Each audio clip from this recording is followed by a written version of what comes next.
인생은 하나의 선택이라고 할 수 있습니다. 그리고 자신의 선택에 따라서 자신의 운명이 많이 좌우되는 것을 우리는 경험하게 됩니다.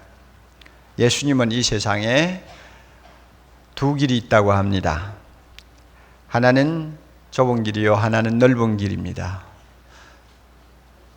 그 길을 들어가는 문이 두 개 있다고 합니다. 좁은 문이요, 넓은 문입니다. 그리고 그 결과도 두 가지가 있다고 합니다. 영생이 있는가 하면 멸망이 있다고 말씀합니다. 따라서 세상에서는 이 좁은 길과 넓은 길이 교차되는 곳에서 어떤 사람은 넓은 문을 선택해서 그리로 들어가서 넓은 길을 가다가 멸망을 하는 사람들이 있고, 또 어떤 사람들은 좁은 문을 선택하고 좁은 길을 가다가 영생을 얻는 사람도 있다고 주님이 말씀하십니다. 넓은 문이 뭔가? 이것은 예수님을 하나님의 아들로 인정하기를 거부하고 그를 믿지 아니하는 사람들이 들어가는 문입니다. 이것이 넓은 문입니다. 그 넓은 문을 들어가서 보면 그 뒤로 뻗어 있는 길이 몹시 넓고 편해서 많은 사람들이 안심하고 걸어갑니다. 그리고 그 길은 매우 또 재미있는 일들이 많이 있습니다. 즐기면서 걸어갈 수 있는 길입니다. 이런 의미에서 많은 사람이 그 길을 선호한다고 합니다. 마치 이 넓은 길은 미국 뉴욕에 있는 브로드웨이와 아마 흡사하지 않나 생각을 합니다. 누구든지 뉴욕에 들어가면 브로드웨이를 한번 찾아가고 싶어 합니다. 그리고 그 길을 걸어 다니기도 하고 드라이브도 합니다. 맨하탄에서 시작해서 허드슨강을 중심으로 해서 알바니에까지 이어지는 굉장한 길입니다. 장장 200km가 넘는 길입니다. 아마 세계에서 가장 긴 길이요 넓은 길 중에 하나가 아닌가 생각을 합니다. 그 브로드웨이 그 자체가 넓은 길이란 뜻 아닙니까? 거기에는 세계 금융계의 중심이라고 할 수 있는 월스트리트가가 있습니다. 그리고 유명한 대학도 있습니다. 또 그뿐 아니라 사람들이 특별히 그 브로드웨이를 좋아하는 이유는 42번가에 있는 소위 타임즈 광장 때문입니다. 거기에는 음란하고 추악한 스트릿바가 많이 있습니다. 스트릿바 알아요? 예, 스트립쇼라고 해야 알아듣죠? 스트릿바가 많이 있고, 또 포르노 영화를 밤낮 없이 상영하는 극장들이 우죽순식으로 서 있고요. 그리고 또 이름난 매춘업이 여기저기 성업 중입니다. 일단 육체의 어떤 즐거움, 쾌락, 인생의 재미를 맛보기 위해서 거리를 찾는 사람은 술과 여자, 마약과 도박 이런 것들을 가지고 세월 가는 줄 모르고 즐기고 놀 수 있는 곳이 바로 타임즈 광장입니다. 그래서 많은 사람이 거리로 몰립니다. 그야말로 향락의 거리입니다. 거기에는 하나님이 안 계십니다. 거기에는 멸망만이 기다리고 있는 곳입니다. 주님께서 넓은 문이라고 하실 때, 또 넓은 길이라고 하실 때는 이런 비슷한 세상 사람들이 좋아하는 인생 여정을 가리키는 것이 아닌가 저는 생각을 합니다. 이런 길을 걸어가는 사람들이 우리 주변에 참 많이 있죠. 반면에 좁은 문은 무엇입니까? 좁은 문은 예수님을 하나님의 아들로 고백하고 그분을 자신의 구주, 자신의 구원자로 받아들이고 예수님을 믿기로 작정하는 사람들이 발을 들여놓는 곳이 바로 좁은 문입니다. 누가 13장 보면 오늘 우리가 읽은 이 본문 말씀과 비슷한 내용이 나오는 본문인데요. 거기에 보면 우리가 좁은 문이 무엇인가 하는 것을 이해할 수 있는 배경이 있습니다. 어떤 사람이 예수님에게 와서 이런 질문을 했습니다. 예수님, 구원을 얻을 사람들이 앞으로 많을 것 같습니까? 적을 것 같습니까? 이 사람은 구원 얻는 자의 숫자에 상당히 관심이 있었나 봐요. 그 질문을 받으시자 예수님께서 유명한 대답을 하셨습니다. 13장 24절에 좁은 문으로 들어가기를 힘쓰라. 좁은 문으로 들어가기를 힘쓰라. 내가 너에게 이르노니 들어가기를 구하여도 못하는 자들이 많으리라. 조금 쉽게 바꾸면 좁은 문으로 들어가기를 힘쓰라. 이건 무슨 의미일까요? 예수 믿으라 하는 이야기입니다. 나를 믿으라 하는 이야기입니다. 그러나 세상에서는 나를 믿고 싶어도 믿지 못할 사람들이 많을 것이다 하고 주님께서 예언합니다. 따라서 좁은 문은 예수님을 믿는 것을 가리킵니다. 많은 사람들이 예수를 믿고 싶어도 믿지 못하고 실패할 확률이 크다는 것을 주님이 경고하고 있습니다. 우리 주변에 보면 그렇잖아요. 세상적으로 참 받아서 누릴 만한 것들은 거의 다 받은 사람들이 꽤 많아요. 건강에서부터 시작해서 장수에 이르기까지, 자녀의 복까지, 재물의 복, 명예 권세, 이것저것 다 누리는 사람들 중에도 참 예수 믿는 거 하나만은 실패하는 분들이 많이 있어요. 좁은 문을 들어가려고 해도 못 들어가고 포기하는 사람들, 우리 주변에 참 많이 있어요. 이것을 주님께서 경고하는 것입니다. 앞으로 넓은 길은 더 확장이 되어서 10차선 하이웨이가 될 가능성이 많습니다. 반면에 예수만이 우리의 구원이라고 주장하는 기독교에 대해서, 이것을 주장하는 기독교의 좁은 문에는 사람들이 점점 발길이 뜸해지고 나중에는 길이 점점 좁아져서 두 사람이 함께 걷기도 어려운 험로가 될 가능성도 있습니다. 앞으로 이제 참 어려운 시대가 우리 앞에 다가온다고 저는 봅니다. 이런 형편에서 오늘 이 자리에 계시는 우리 모두가 예수님을 나의 구주로 고백하고 그분을 믿고 따르는 좁은 문을 선택했다는 데 대해서 참 얼마나 감사한지 모릅니다. 우리 모두가 세상 사람들이 다 가고 있는 그 길을 버리고 예수님만을 나의 구주로 모시는 좁은 문을 선택하고 좁은 길로 들어섰다. 이것만큼 우리에게 큰 축복이 없고 기적이 없습니다. 할렐루야. 얼마나 중요한 겁니까? 이건 내가 믿고 싶다고 믿었습니까? 내 의지가 강해서 믿었습니까? 내가 눈으로 무엇을 보았기 때문에 선택했습니까? 아닙니다. 하나님의 은혜로 믿은 것입니다. 할렐루야. 하나님이 나를 믿게 만드셨어요. 믿고 나니 희한하죠. 그러나 벌써 믿은 걸 어떻게 합니까? 믿고 나서 후회가 어떤 때는 되지요. 괜히 먼저 빨리 믿었다, 늙어서 믿을 걸, 그렇게 생각했는데도 믿고 나서니 어떻게 합니까? 나도 모르게 성경 펴서 읽는 사람이 되고 예배 시간 되면 교회를 나오고 찬송하면 기분이 좋고 그렇지 않아요? 자, 누구의 은혜입니까? 하나님의 은혜입니다. 그래서 에베소 2장 8절의 말씀이 진리예요. 진리예요. 너희가 그 은혜로 말미암아 무엇을 얻었나니? 구원을 얻었나니? 이것은 너희에게서 난 것이 아니요 오직 뭡니까? 하나님의 선물이라. 하나님의 선물이에요. 우리가 이런 놀라운 선물을 값없이 받고 예수님을 마음에 모시는 좁은 길을 우리가 선택한 것입니다. 좁은 문을 들어선 사람이 좁은 길을 가는 것은 너무나 당연하고 상식인데 실제로 그렇지 않는 경우가 더 많다는 것, 이것이 이제 문제입니다. 오늘 우리가 이 문제를 좀 검토해 볼 필요가 있습니다. 우리가 오늘 읽은 마태복음 7장에서 이 사실을 우리는 암시를 받습니다. 마태복음 7장에서 예수님이 좁은 문으로 들어가라 하고 말씀하실 때 이 말씀을 받는 대상은 제자들입니다. 산상수훈 전체는 안 믿는 사람 보고 주님이 설교하는 내용이 아니에요. 예수를 믿고 예수님을 따르기 위해서 가정도 버리고 고향도 떠나서 혈혈단신으로 주님을 따라오는 그의 제자들을 앞에 놓고 하시는 말씀이요. 그러므로 그들은 다 예수 믿은 사람들입니다. 하나님의 아들이요 또 구주가 되신다고 고백하고 주님 앞에 자기를 던진 사람들입니다. 이런 사람을 보고 예수님께서 좁은 문으로 들어가라 그럽니다. 그럼 이것은 예수를 믿으라 하는 말입니까? 아니요. 그 이상의 의미가 그 속에 담겨 있는 것입니다. 이 말씀의 의미가 뭐냐?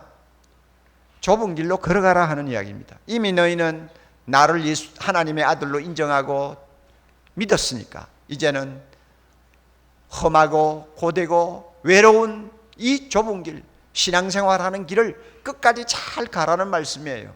어려움이 많을지라도, 고통이 따를지라도, 고독할지라도 이 길을 끝까지 가라는 이야기입니다.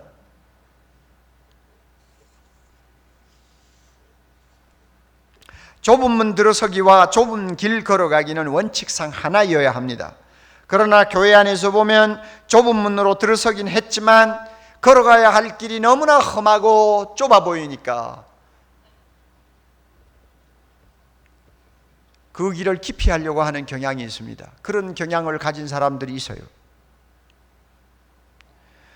좁은 문 들어서기와 좁은 길 걸어가기가 별개의 것이 아님에도 불구하고 마치 그것이 별개의 것인 것처럼 신앙생활을 하려는 사람들이 있습니다. 다시 말하면 예수 믿기와 예수 쫓아가기가 일치하지 못하는 것을 자연스럽게 받아들이는 사람들이 있다는 말입니다. 신앙 고백은 신앙생활로 제대로 이어져야 하는데 신앙 고백과 신앙생활이 이어지지 아니하는 상황에서 교회를 다니는 사람들이 있다는 것입니다. 이런 분들에게 오늘 이 말씀은 도전이 되기를 바랍니다. 좁은 문으로 들어왔습니까? 좁은 문으로 들어온 사람은 좁은 길 걸어가야 합니다. 그러나 들어와 놓고는 겁이 나서 걸어가기를 싫어해요. 그리고는 넓은 길을 기웃기웃거리면서 그저 적당히 교회만 드나드는 분들이 계세요. 우리가 이런 생활을 하면 안 됩니다. 이것은 바른 신앙생활을 하는 것이 아닙니다. 그 결과 반드시 영생을 얻을 수 있다고 아무도 장담할 수가 없습니다. 자, 그러므로 여러분은 좁은 길을 지금 가고 있는 하나님의 자녀입니까? 한번 점검해 보시기를 바랍니다. 세 가지 질문을 드리겠어요. 그 질문에 대해서 여러분이 어떻게 대답하느냐에 좌우가 될 수 있습니다. 첫째로요, 세상에서 신앙생활을 하는 것이 정말 어렵다고 생각될 때가 많습니까?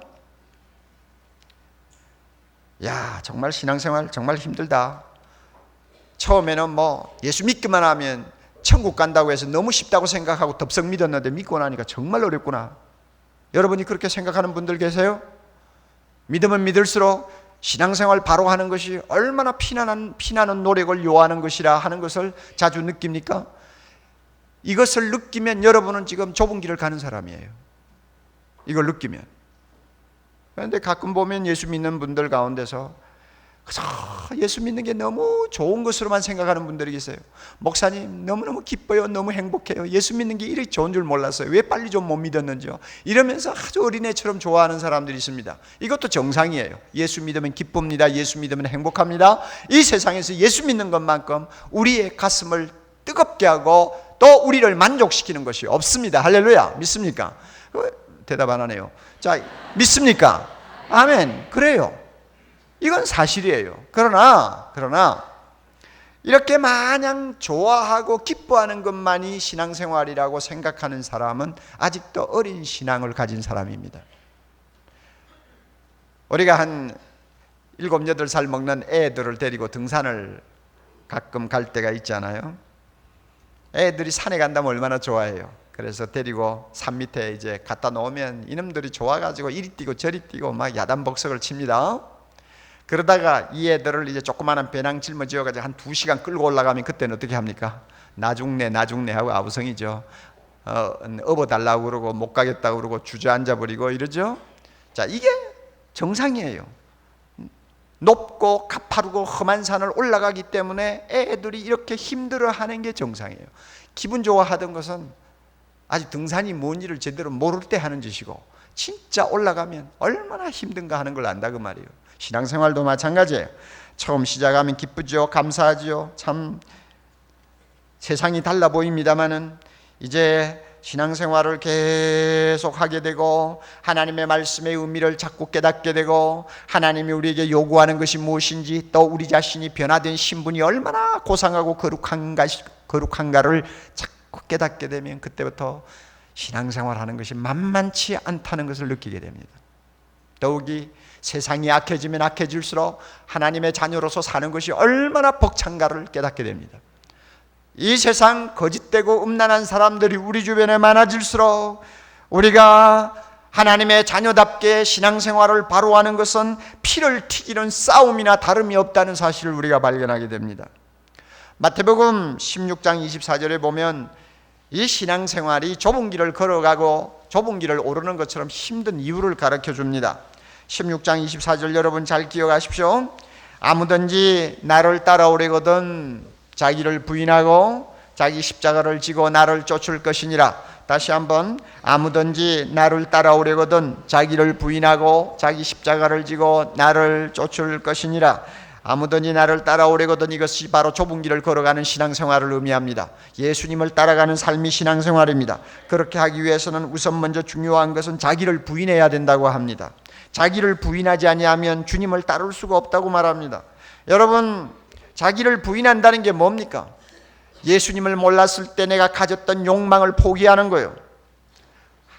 하나님 대신 나 자신을 위해서 내 가슴 속에 품고 있었던 꿈과 야욕을 버리는 거예요. 우리 속에는 부패한 옛날 본성이 아직도 자리 잡고 있습니다. 그래서 갓낚은 칼치가 무섭게 날뛰는 것처럼 우리 안에 이 옛자의 소욕이 그대로 칼치처럼 날뛰고 있어요. 이런 것을 죽이는 것이 자기를 부인하는 것입니다. 나의 옛사람을 십자가에 못 박는 것이, 이것이 바로 자기를 부인하는 것입니다. 예수님의 제자답게 거룩한 삶을 살기 위해서 무거운 짐을 벗어 던지는 것이 바로 자기를 부인하는 것입니다. 이렇게 자기 부인을 하려면 세상 사람들이 좋아하는 것들을 우리가 함께 즐길 수 없을 때가 많이 있습니다. 세상 사람들의 가치관을 다 수용하지 못할 때도 많이 있습니다.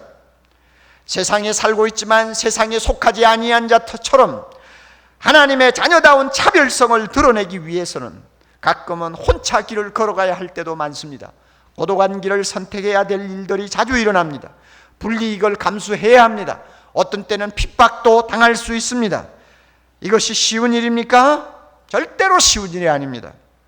그러므로 여러분, 신앙생활 바로 하기 위해서 자기를 얼마나 부인합니까?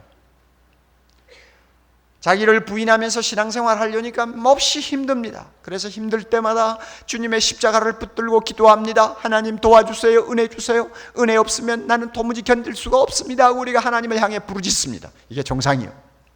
이런 고통과 어려움을 느낍니까? 땀방울이 떨어집니까? 눈물이 마르지 않습니까? 여러분은 좁은 길을 가는 하나님의 자녀입니다.